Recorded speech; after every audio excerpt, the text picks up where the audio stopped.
Well, not only is it one of the most anticipated restaurant openings in the country, but it's a great hometown success story. Yeah, a kid from Bloomington becomes a nationally known cooking big shot in New York, but moves here to open his first spot. It opens in 1 week, but Jason DeRusha has the first TV look inside Spoon and Stable. So this is the pass.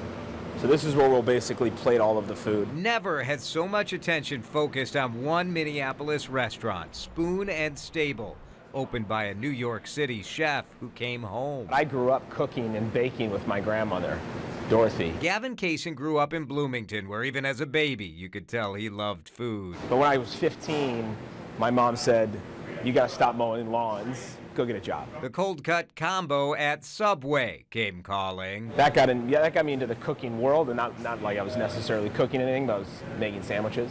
You were a sandwich artist. Certified sandwich artist. After culinary school, Gavin traveled the world, cooking for the U.S. at the Olympics of Cooking.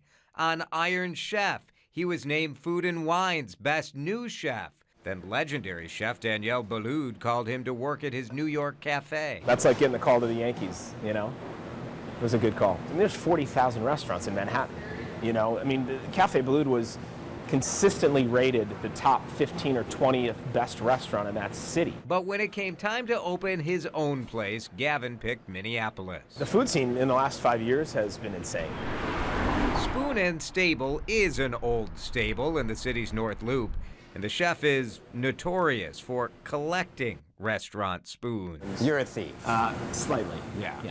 And what happens is, well, now people send them to me, which is good. Epicurious is one of many who've named this restaurant one of the most anticipated openings in the country. Honestly, we try not to think about that as much as we can help it at least.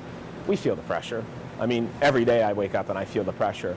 But that's also why I got into this business. Half of the kitchen staff moved to Minneapolis to work here. If people always say to me, so what is it? Is it French? Is it Italian? It's delicious. The menu will have 5 sections: garden with vegetables, chilled with tartares and crudos, pasta, sea, and land. It's not French by design. It's American by design. It's American by taste. It's Minnesotan by hospitality. Soon, people will fly into Minneapolis for 24 or 48 hours specifically to eat here.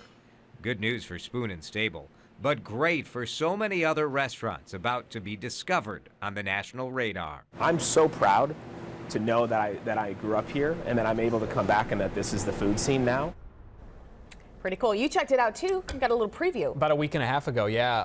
I had some of the appetizers and had a couple of cocktails. How was it? It's great, and the space is amazing. We'll actually be there for Mike's Mix coming up in a few weeks. Nice. So Spoon and Stable is doing test meals this weekend and then some thank you meals for investors next week. Right. The official opening is a week from Sunday. It's right around the corner from the Bachelor Farmer, but they're going to start taking reservations online very quickly here. That's cool. So that's in the North Loop of Minneapolis. It's a really popular area, kind of especially for restaurants, I'd say.